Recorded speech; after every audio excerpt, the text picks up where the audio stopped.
Well guys, for those of you who are curious to know how Mickey Rourke has been since he left the Big Brother house, here he is, I think, arriving in America, being questioned by someone, and at the airport. And what's fascinating is when he's asked about Jojo Siwa, he doesn't even know who she is. Either he's having a senior moment or he's doing it deliberately. Have a look. Big Brother. No comment. Say that? No comment. Oh, come on. You look great. You look awesome, dude. Now what? What's next for you? What would you say to Jojo Siwa? Do you have any comments for Jojo? Who's that? She was on the show with you, Jojo Siwa. Gail King and Katy Perry.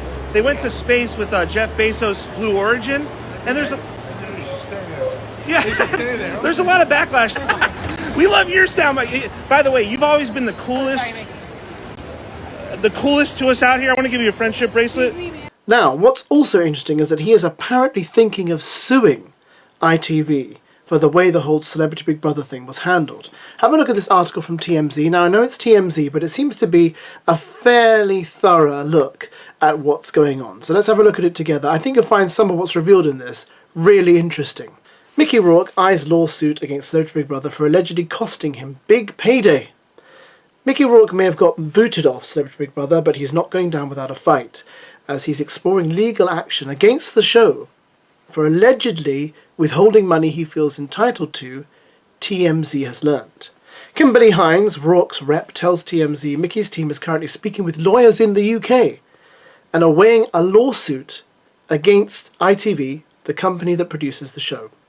Hines says Rourke is being unjustly denied a major payday, claiming CBB producers deliberately removed him this past Saturday, just one day before he would have become contractually eligible to receive a lot of money. Now that's interesting. So that what they're saying is that they're accusing ITV of deliberately kicking him out the day before he would have received £500,000. So he's only apparently got 10% of that. On top of that, Hines explains, Rourke is being hit with thousands of dollars worth of deductions from his current payout and is all over hotel fees.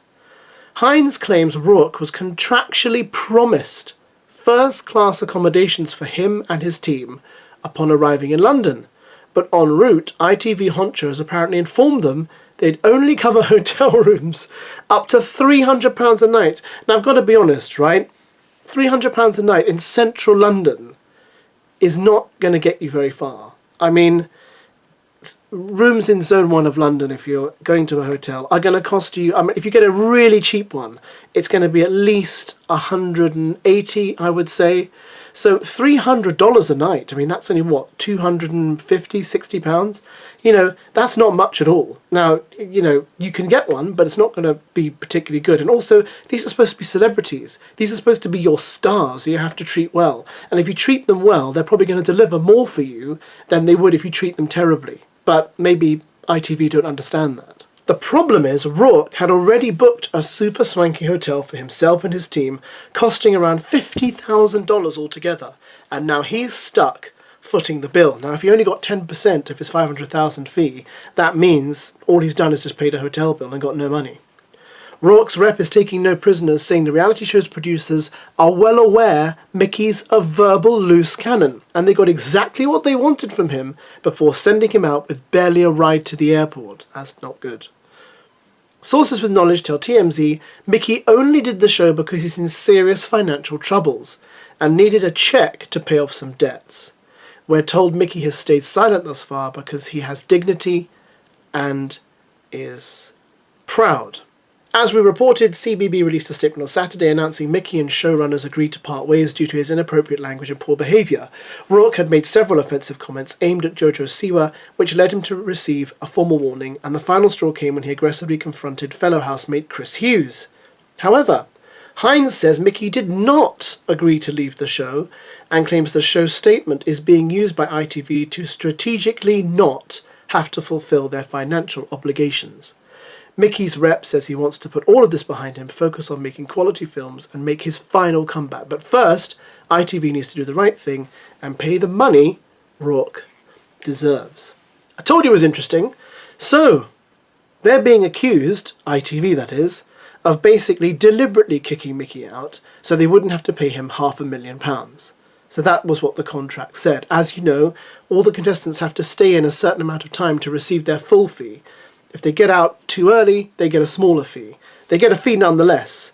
And also, it looks like they didn't treat him well in terms of hospitality when he arrived and where he stayed before the show. And they didn't treat him well after he was kicked out. You know, she said he barely got a ride to the airport. So, yeah, that's not good. It's not a good look. Listen, I know the opinions divided on Mickey. Some say, oh, he's terrible, he's disgusting. Some say, I really liked him. He was the most fun thing in the house. He brought the most drama. He didn't care what people thought. You know, whatever your opinion on him is, he was hired to do a job, and he is a celebrity. He is very famous. And I just think, you know, you have to treat him well. You treat people well. And like I say, hopefully they'll be happy with you and they'll deliver the goods you want. I am concerned about this because it does sound very fishy. It sounds like ITV thought, look, we don't want to have to pay this man his full money. Let's just use a reason to get him out. He's done enough. Let's try and use those as good reasons to get him out, and we'll, you know, carry on without him because no one else is getting as high a fee as him. So there we are, guys. Let me know what you thought of this. Let me know what you think. Do you think this is real? Do you think this is made up by the lawyer? Or do you think this is genuine? And, yeah, a shame, I think. Because watching the show last night, I thought if Mickey was still in this, we would have utter pandemonium. And it would be very fascinating. Because that's the social experiment side of it that I like. The fact is that you're shoved in a house with people who you don't agree with, whose opinions will rub you the wrong way, who you may find reprehensible, but you have to work out a way to kind of get on with them and scratch below the exterior that may be rough and crude and get to what's underneath. And I feel like they never really got to do that with Mickey because they thought for some reason he may suddenly start swinging at Chris. And I don't think he would have done. I don't think he's that stupid. I genuinely think he's well aware of what's going on. And, you know, he obviously is in trouble if he's got big financial troubles. I get that. And that's actually the problem he was in the 80s. He had huge financial troubles when he was a big star. And that's what lost him his Hollywood status. Apart from being apparently difficult to work with, he had no money. And he just couldn't pay his bills. And he ended up becoming a street fighter. And then eventually got back into films again. And now he seems to be back where he started, which is a shame. Anyway, like I say, I've waffled on enough. Thoughts below. And we'll chat later. Goodbye.